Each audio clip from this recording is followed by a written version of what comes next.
Hello and welcome student. आज हम लोग यूक्लिडियन एल्गोरिदम के बारे में डिस्कस करेंगे। यूक्लिडियंस के नाम आप लोग पहले ही सुन रखा होगा। यूक्लिडियन ज्योमेट्री जो 9th क्लास पूरा ज्योमेट्री आप लोगों ने पढ़ा है, बट यहाँ पे ज्योमेट्री के बारे में इन्होंने नहीं बोला है। इन्होंने नंबर थ्योरी में भी अच्छा काम किया है, ठीक है। तो एक एल्गोरिदम, पहले तो मैं बता देता हूँ एल्गोरिदम कहते किसको है। एल्गोरिदम का मतलब होता है कि स्टेप ऑफ प्रोसीजर, ठीक है। किसी भी काम करने के लिए स्टेप बाय स्टेप जो प्रोसीजर होता है उसको हम लोग क्या बोलते हैं, एल्गोरिदम बोलते हैं। तो इन्होंने कौन सा एल्गोरिदम दिया है, यूक्लिडियन एल्गोरिदम। यूक्लिडियन एल्गोरिदम में इन्होंने ये बताया है कि किसी भी दो नंबर्स का एचसीएफ निकालने का तरीका के बारे में उन्होंने एल्गोरिदम दिया है। तो एचसीएफ क्या होता है, ये एचसीएफ या जीसीडी आप लोग पहले भी पढ़े होंगे। एचसीएफ या जीसीडी किसको, एचसीएफ का मतलब क्या होता है, हाईएस्ट कॉमन फैक्टर, और इसी को जीसीडी भी बोलते हैं। जीसीडी का मतलब होता है ग्रेटेस्ट कॉमन डिवाइजर। तो ये दोनों सेम चीज़ होता है। किसी भी नंबर जो जिस नंबर से फैक्टर और डिवाइजर किसको बोलते हैं, कि अगर कोई नंबर है जिससे दोनों वो नंबर जिससे वो डिविजिबल हो उसको हम लोग डिवाइज़र बोलते हैं, या उसी को हम लोग क्या बोलते हैं, फैक्टर बोलते हैं। तो ऐसे नंबर जैसे हम लोग एग्जांपल लेते हैं, आपको सपोज़ 12 है और 32 ले लिया, ठीक है। तो इसमें कॉमन डिवाइज़र क्या होगा, तो कॉमन डिवाइज़र के लिए क्या करना पड़ेगा आपको कि सब सारा डिवाइज़र लिखते हैं। तो इसका डिवाइज़र क्या होगा, 1 होगा, 2 होगा, 3 होगा, 4 से भी डिविजिबल है, 6 है एंड 12। 32 का डिवाइज़र कौन कौन सा है, तो 1 है, 2 है, 4 है और 8 है, 16 है और 32 है। ये इसका डिवाइज़र है। तो ये दोनों में जो कॉमन डिवाइज़र कौन कौन से हैं, तो कॉमन डिवाइज़र अगर चेक करते हो तो ये एक कॉमन डिवाइज़र है, एक कॉमन डिवाइज़र ये दिख रहा है, एक कॉमन डिवाइज़र ये दिख रहा है। तो 3 कॉमन डिवाइज़र है, और ये 3 कॉमन डिवाइज़र में सबसे बड़ा कौन सा है, 4 है। तो एचसीएफ 12 एंड 32 का होगा, वो कितना हो जाएगा, 4। या इसी को हम लोग बोलेंगे GCD of 12 and 32 is equal to क्या हो जाएगा आपका, 4। दोनों सेम चीज़ है। तो जीसीडी बोलो या एचसीएफ बोलो, दोनों का मीनिंग सेम है। तो ये टेक्निक है, ये तो आप पहले भी जानते हो कि हाईएस्ट कॉमन फैक्टर जो होता है। बट प्रॉब्लम कहाँ थी, जब ये दोनों नंबर, अगर दोनों नंबर बहुत बड़ा हो तो सारा फैक्टर लिखना बहुत टफ हो जाएगा, पॉसिबल नहीं है। अगर नंबर बड़ा to हो जाएगा तो फैक्टर को, सारे फैक्टर को राइट डाउन करना थोड़ा मुश्किल हो जाएगा। तो उन्होंने यूक्लिडियन ने क्या बताया कि जो यूक्लिडियन ने बताया कि आप क्या करो कि अगर जीसीडी निकालना है, ठीक है, आपको जीसीडी अगर निकालना है ये दोनों नंबर का,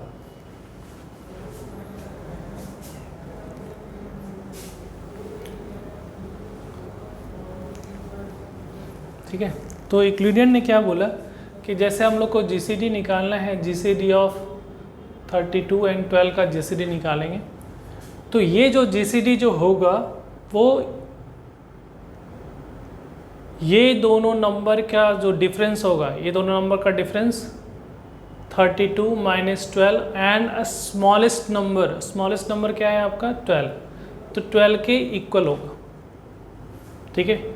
तो इसका जीसीडी कितनी आ जाएगी, अगर ऐसा फिर ये देखोगे तो ये 32, तो ये हो गया आपका 20 और ये कितना आ जाएगा 12, ठीक है। फिर इसमें देखते हैं कि ये जीसीडी जो है इसमें से फिर डिफरेंस निकालेंगे, 20 माइनस 12 और ये कितना आ जाएगा 12, क्योंकि अभी भी ये छोटा है। अब नेक्स्ट जीसीडी जो ये किसके बराबर होगा, तो ये दोनों का जो डिफरेंस हो रहा है कितना हो रहा है, 8 हो रहा है, ये कितना आ रहा है, 12 आ रहा है। फिर अगेन जीसीडी जो होगा इसका, ये दोनों में से दोनों का डिफरेंस तो 12 माइनस 8 और स्मॉलेस्ट कौन सा, 8, इसके इक्वल होगा। फिर ये जीसीडी जो होगा वो किसके बराबर होगा, ये 4 हो गया और ये कितना हो जाएगा, 8। अब ये जीसीडी जो होगा वो किसके बराबर होगा, ये 4 है और ये 8 है, तो 8 माइनस 4 और ये आपका क्या आ जाएगा, 4। अब ये जीसीडी जो आ रहा है 4, तो इसका मतलब अब दोनों में कोई बड़ा छोटा नहीं है, तो इसका जीसीडी जो आएगा 4 आएगा। हम लोग पहले भी निकाल चुके थे। तो इन्होंने क्या बताया कि आप जो जीसीडी जो 2 नंबर का होता है, दोनों का डिफरेंस और स्मॉलेस्ट नंबर का जीसीडी के बराबर होता है। ये ही है यूक्लिडियन एल्गोरिदम। ठीक है, यूक्लिडियन एल्गोरिदम क्या बोलता है कि GCD of m comma n is equal to GCD of m minus n comma n where m is greater than n होना चाहिए। ठीक है, ये जीसीडी ये आपका यूक्लिडियन ने फर्स्ट टाइम उसको बताया था। इससे क्या होगा कि जब कोई बड़ा नंबर होगा तो उसका जीसीडी निकालना हमारे लिए आसान हो जाएगा। कुछ और इस पे एग्जांपल लेते हैं, जैसे कोई 2 बड़ा नंबर लेते हैं। अब जैसे जीसीडी निकालना है आपको है, ये यूक्लिडियन एल्गोरिदम है जिसको आपको ध्यान में रखना है। ठीक है, दो नंबर लेता हूँ। ठीक है, जैसे आप नंबर ले लो, जीसीडी निकालना है, जीसीडी ऑफ 990 और 720। ठीक है, अगर इन दोनों का डिवाइज़र चेक करने लगोगे तो बहुत टाइम लग जाएगा। तो हम लोग को क्या करना है, डिवाइज़र चेक नहीं करना है, दोनों का डिफरेंस निकालना है। तो ये आ गया जीसीडी, ये किसके बराबर होगा, दोनों का डिफरेंस 990 माइनस 720 कॉमा 720 हो जाएगा। तो ये जीसीडी किसके बराबर होगा, यहाँ पे 220 हो जाएगा, 270 कॉमा 720 इसके इक्वल होगा। अब यहाँ से देखो दोनों में से बड़ा कौन सा है, 270 है, छोटा ये, तो 720 माइनस 270 और यहाँ पे आ जाएगा 270 क्योंकि वो छोटा है। अब ये इसका जीसीडी निकालोगे तो कितना आ जाएगा बताओ, 0 होगा ये, 5 और यहाँ पे 450 और 270। ठीक है, अब ये दोनों का फिर जीसीडी करो, जीसीडी तो 450 माइनस 270 और यहाँ पे आपका 270 होगा। तो ये जीसीडी किसके बराबर होगा, इसमें चेक करो। तो यहाँ पे 0 और ये देखो तुम्हारा 15 में से 8।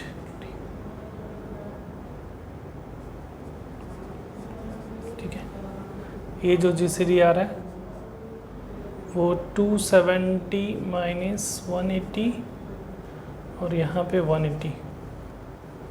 ठीक है, तो ये जीसीडी जो आ रहा है 90 और ये 180 आ रहा है। ये फिर जीसीडी जो होगा वो किसके बराबर हो जाएगा, और 180 माइनस 90 और 90, फिर ये जीसीडी जो आएगा 90 कॉमा 90। तो इसका जो जीसीडी आ रहा है वो 90 आ रहा है। तो इसका जो जीसीडी जो निकल रहा है दोनों का, ये एचसीएफ बोल लो 990 और 720 का वो कितना आ रहा है 90, या इसी को बोलते हैं और लिख लो HCF of 990 minus 720 is equal to 720 का जो जीसीडी होगा या एचसीएफ बोल लो, दोनों का वैल्यू क्या आएगा 90। तो आपको इसमें कुछ करना नहीं है, खाली डिफरेंस निकालते जाना है और वहाँ से आपका जीसीडी निकल गया।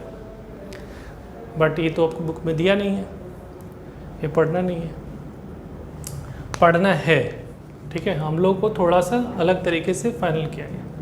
अब यहाँ पे देखो, किसी चीज़ को इसको थोड़ा सा और भी सिंप्लीफाई करते हैं। ठीक है, इन्होंने बहुत पहले 2000 साल पहले दिया था इन्होंने। अब यहाँ पे हम लोग थोड़ा सा और इसको सिंप्लीफाइड करते हैं इस। ठीक है, अब ये नंबर बहुत छोटा है, n सपोज बहुत छोटा है, n इज़ वेरी स्मॉल। ठीक है, स्मॉल है।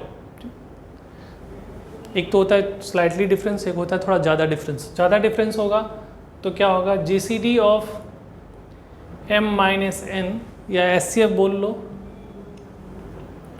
को हम लोग GCD of m minus n comma n लिखेंगे। मतलब ये तब तक लिखता है जब तक कि फिर मान लें सपोज इसका जो डिफरेंस आया फिर n से बड़ा हो। ठीक है, अगेन हम लोग देख रहे हैं m minus n is greater than n आ रहा है। ठीक है, तो हम लोग आगे फिर क्या करेंगे, जीसीडी m माइनस 2n करेंगे, एक और में n माइनस करेंगे, फिर यहाँ पे आपको आ जाएगा n। ऐसा ये चलता रहेगा। कब तक चलता रहेगा, जब तक कि ये जो नंबर है स्मॉलेस्ट नंबर से ये नंबर छोटा ना हो जाए। तो ये स्मॉलेस्ट नंबर से ये नंबर छोटा ना हो जाए, इसका मतलब है कि ये जो नंबर आएगा वो r इन कॉमा n के बराबर हो जाएगा। ठीक है, r कॉमा n क्यों बोल रहा हूँ, क्योंकि मान लिया सपोज m से डिवाइड करते हो, m बड़ा है तो n से कि m n टाइम्स तक ये रोटेट करेगा या चलेगा, तो मान लिया सपोज x टाइम्स तक चला और इसका रिमाइंडर आ गया तुम्हारा r। ठीक है, तो यहाँ पे ये r का फिर हम लोग को जो डिफरेंस आएगा वो सिर्फ n और r के बराबर होगा। ठीक है, तो यहाँ से कंक्लूजन क्या निकलता है कि ये GCD को हम लोग सिंप्लीफाइड फॉर्म में क्या लिख सकते हैं, GCD of m comma n equal to GCD of r comma n के क्या होगा, इक्वल होगा। जहाँ r क्या है, r इज ए रिमाइंडर है, r क्या है तुम्हारा, रिमाइंडर है। जब m और n दो नंबर है जिसमें m ग्रेटर देन n है, ठीक है, और n को डिवाइड करते हो तो n डिवाइडेड बाई m करते हैं, तो ये रिमाइंडर r आता है, वो r और n के GCD के इक्वल होता है।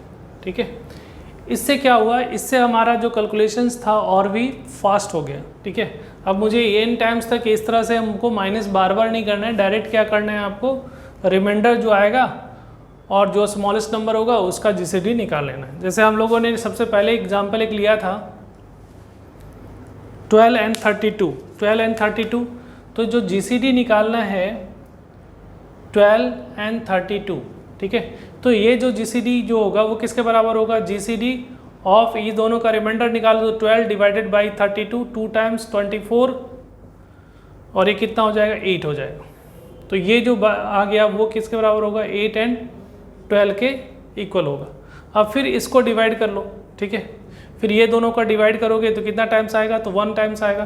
तो ये फिर क्या करेंगे हम लोग, या तो इसका डिफरेंस निकाल लो, तो ये GCD जो आएगा डिवाइड करोगे तो इसका रिमाइंडर कितना आएगा, 12 को डिवाइड करना है 8 से तो रिमाइंडर आएगा 4 और ये 8। ठीक है, फिर डिवाइड कर लो, इसका रिमाइंडर कितना आएगा, 4 आएगा, तो 4,4, तो इसका GCD जो आएगा वो 4 हो जाएगा। ठीक है, तो ये GCD का कंसेप्ट था जो कि यूक्लिडियन ने बताया। अब उसको एल्गोरिदम के फॉर्म में कैसे हम लोग लिखते हैं वो देखते हैं कि एल्गोरिदम में कैसे स्टेप बाय स्टेप हम लोग प्रोसीड करेंगे, वो हम लोग अभी देखेंगे। तो ये basic concept behind the Euclidean algorithm है जो हम लोग यूज़ करते हैं। ठीक है, तो हम लोग देखते हैं।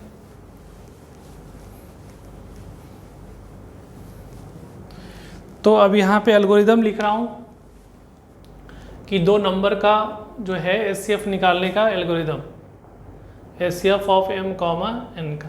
ठीक है, या a कॉमा b लिख लो, जो भी लिखना है आप लिख सकते हो। अब यहाँ पे क्या करेंगे हम लोग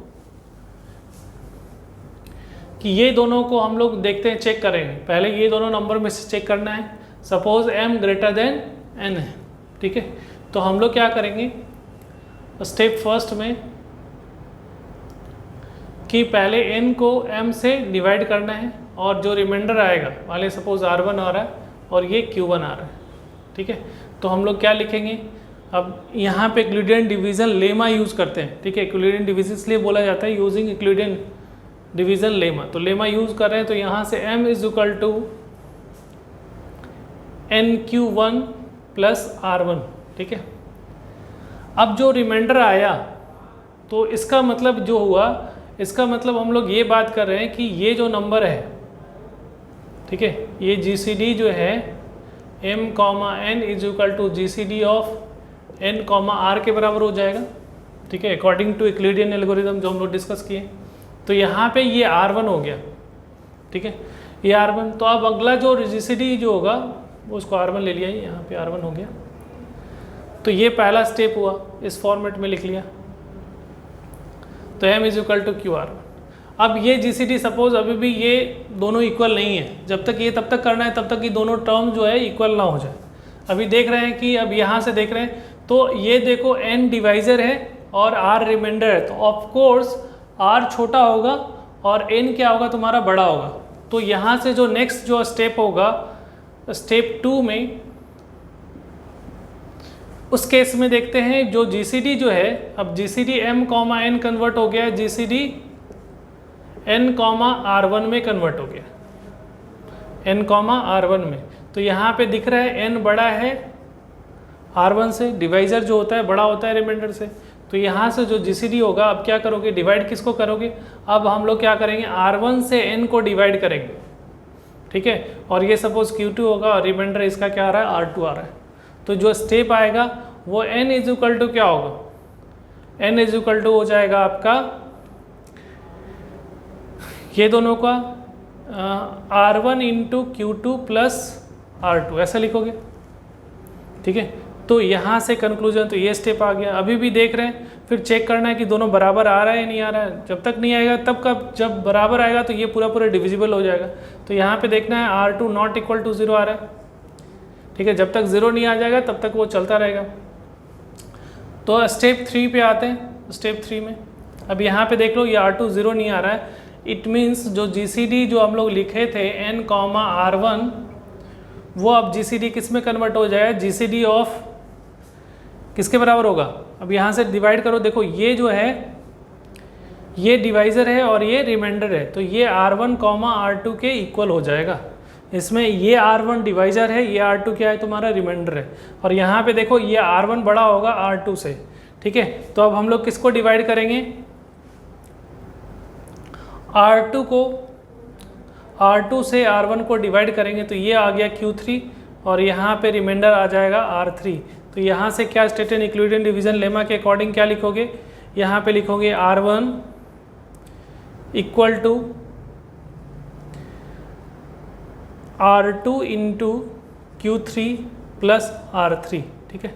इस तरीके से चलता रहेगा, ये जब तक चलता रहेगा जब तक कि ये रिमाइंडर क्या उसका 0 ना हो जाए, ठीक है। तो ये लास्टली हम लोग इसको जनरलाइज कर लेते हैं। तो जनरलाइज करोगे तो ये दिखेगा कि GCD ऑफ m, n अगर लिख रहे हैं तो यहाँ पे जो लिखा रहा है आपका GCD, वो देखो ऐसा लिखोगे m is equal to NQ1 plus R1, ठीक है। और फिर ये जो आ रहा है n is equal to R1 Q2 plus R2, फिर यहाँ पे R1 is equal to R2 into Q3 plus R3, ठीक है। फिर यहाँ पे R2 is equal to R3 into Q4 plus R4, ठीक है। शोन इस तरह से अगर हमारा Rn-1 होगा तो ये क्या होगा, देखो इससे एक बड़ा होगा तो Rn हो जाएगा और ये Qn होगा, Qn-1 होगा और ये क्या हो जाएगा, Qn हो जाएगा Qn-1, Rn-1, तो ये Rn होगा, ये हो जाएगा n+1 होगा और यहाँ Rn+1, ठीक है। तो ये 2 है तो ये 3 हो गया, ये 4 हो गया, तो यहाँ n-1 है तो ये n होगा, इससे एक ज़्यादा, ठीक है। ऐसा आ रहा है, ठीक है। अब यहाँ पे सपोज ये 0 आ जाता है, ठीक है। इसमें से अगर ये 0 आ रहा है, ठीक, यहाँ पे अगर यहाँ पे Rn अगर लोग लिखते हो तो Rn+1 Qn+2 plus Rn+2 equal to अगर ये 0 आ रहा है, ठीक है। तो 0 आ रहा है, इट मीन्स कि ये जो नंबर अगर ये 0 आ रहा है तो ये जो आएगा जस्ट पहले वाला जो रिमाइंडर होगा वो उसका क्या कहलाएगा, SCF कहलाएगा, ठीक है। ये SCF कहलाएगा, या इसी को हम लोग क्या बोलेंगे, GCD। तो ये कंसेप्ट यहाँ से हम लोग पिकअप करके वहाँ लेके चले गए, ठीक है। अब यहाँ से देखो एक पैटर्न देखो, ठीक है। आप ऐसा लिखते जाओ, ये फिर यहाँ आएगा तो ये यहाँ आया, एंड टू शो, और जस्ट 0 के जस्ट पहले वाला जो रिमाइंडर होगा वो उसका क्या कहलाएगा, SCF होगा। तो ये यूक्लिडियन एल्गोरिदम है for solving Euclidean algorithm problem. अब इस पे बेस्ड कुछ क्वेश्चंस देखते हैं कि कैसे हम लोग क्वेश्चंस को सॉल्व करते हैं,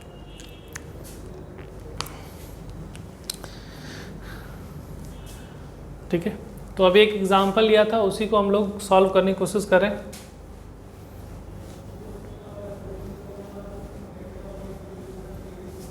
अब यहाँ देखो सॉल्व कैसे कर रहे हैं हम लोग। आपको GCD निकालना है या SCF लिख लो। SCF निकालना है किसको, SCF निकालना है 990 और 720 का, ठीक है। अब यहाँ चेक करेंगे कि दोनों में से बड़ा कौन है, तो 990 इज़ ग्रेटर देन 720। तो पहले रफली आपको क्या करना है, 720 को 990 से डिवाइड कर लेना। कितने टाइम्स आएगा, 1 टाइम्स जाएगा, 720 0 7 270 आ रहा है, 270 रिमाइंडर आ रहा है।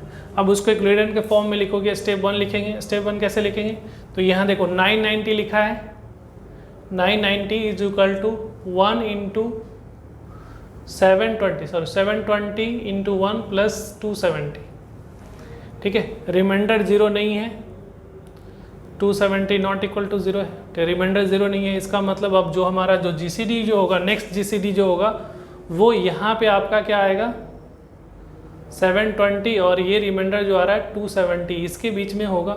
तो अब यहाँ से नेक्स्ट जो होगा वो 720 को किससे डिवाइड करना है, 270 से, 720 का 270 से। 2 टाइम्स में जाएगा शायद, या 3 टाइम्स जाएगा, 2 टाइम्स में चला जाएगा, 2 टाइम्स लगेगा तो ये 0 हो जाएगा, ये 4, और ये कितना आ जाएगा आपका 5, 0 8, और यहाँ पे हमारा जो आ रहा है 180, ठीक है। तो ये 2 टाइम्स प्लस 180, ठीक है। अगेन ये जो आ रहा है 180 नॉट इक्वल टू 0 आ रहा है, ठीक है। तो यहाँ से ये आ गया। अब नेक्स्ट जो करेंगे हम लोग, यहाँ से 270 को कंसीडर करेंगे, और डिवाइजर जो होगा वो किसके बराबर होगा, 180 के बराबर। तो यहाँ से देखो 180 को 270 से डिवाइड करना है, कितने टाइम्स में जाएगा, 2 टाइम्स में जा रहे हो 360 हो जाएगा, तो 1 टाइम्स 180 90, ठीक है। तो ये 1 टाइम्स प्लस 90। अब यहाँ पे 180 ले लो, और ये क्या आ जाएगा 90 इंटू 2 प्लस 0। तो ये रिमाइंडर 0 आ गया, तो इसका जस्ट पहले वाला जो SCF होगा ये इसका GCD कहलाएगा, या इसी को हम लोग क्या बोलेंगे, SCF। तो ये टेक्निक यूज़ करना है आपके बुक के अकॉर्डिंग, और इसके टेक्निक से यूज़ करके आपको सॉल्व करना है। तो साइड में ये डिवीज़न भी यूज़ करना है, और उसका रिमाइंडर को इसके फॉर्मेट में लिखना है।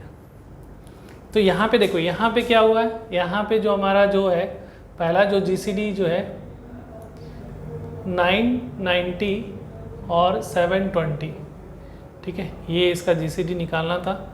और इसमें जो है इसका रिमाइंडर कितना आ रहा था, तो इसका रिमाइंडर आ रहा था 270। तो यहाँ पे ये इसके बराबर हो गया GCD ऑफ, इस लाइन के लिए बात कर रहा हूँ, 720 एंड 270 के बीच में हो गया। तो यहाँ से ये स्टेप आ गया। फिर ये स्टेप के लिए आप देखो, ये स्टेप जो लिखा हुआ है, तो यहाँ से इसको डिवाइड करोगे, तो डिवाइड करने के बाद जो GCD जो आ रहा है वो GCD जो तीसरा स्टेप है, GCD क्या हो गया, GCD ऑफ 720 डिवाइड करने के बाद जो आ रहा है GCD 270 और 180 के बीच में आ रहा है। और आगे बढ़ोगे तो ये GCD जो हो गया वो 270 180 और 90 के बीच में, और फिर GCD जो आया वो 90,90। तो यहाँ से GCD आ गया 90। तो ये प्रोसीजर है जिसको हम लोगों ने यूज़ किया है, ठीक है। तो यहाँ इसके लिए ये तो इसका रिमाइंडर 1 आया तो 1 टाइम्स होगा, ये 2 टाइम्स माइनस करना पड़ा होगा क्योंकि यहाँ पे 2 है। तो इस तरह से हम लोग GCD को कैलकुलेट किए। तो ये टेक्निक को हम लोग सिंप्लीफाइड फॉर्म में स्टेप 1, स्टेप 2, स्टेप 3 और ये स्टेप 4 में हम लोग 4 स्टेप में कंप्लीट करते हैं, ठीक है। डिवीजन करते तो कितना स्टेप होता, माइनस करते तो 1, और यहाँ पे 2 स्टेप 3 4 और 2 टाइम्स यहाँ पे आ जाता था। तो टोटल जो स्टेप ऐसे लगता वो कितना हो जाता, 6 स्टेप होता, ठीक है। बट डिवीज़न लेमा यूज़ करने से हमारा स्टेप कितना हो गया, 2 स्टेप हम लोगों ने रिड्यूस कर दिया, ठीक है। तो डिवीज़न लेमा यूज़ करने का मेन मोटो है कि यूक्लिडियन एल्गोरिदम को फास्ट करना, ठीक है। फास्ट होगा तो कैलकुलेशन आपका फास्ट होगा, जो हमारा मोटो था। यूक्लिडियन ने सिंप्लीफाइड किया और यूक्लिडियन डिवीज़न लेमा अप्लाई करके उसको हम लोगों ने फास्ट किया, ठीक है। डिवीज़न जो फैक्टर से आज़ाद करवाया किसने, यूक्लिडियन ने, और डिवीज़न एल्गोरिदम को यूज़ करके उसको हम लोग उस कैलकुलेशंस को बार बार माइनस करने से अच्छा है कि एक ही बार उसका रिमाइंडर तक माइनस कर लो, ठीक है। डिवीज़न भी क्या होता है कि n टाइम्स माइनस कितने टाइम्स उसको माइनस किए हो, वो उसका क्वोशंट होता है। तो वही काम यहाँ पे किया, उससे हमारा कैलकुलेशंस क्या हो गया, फास्ट हो गया। तो यूक्लिडियन डिवीज़न लेमा का ये कंसेप्ट आई होप समझ में आया होगा। इस पर कुछ और क्वेश्चंस हम लोग देखेंगे, इसका एप्लीकेशंस देखेंगे।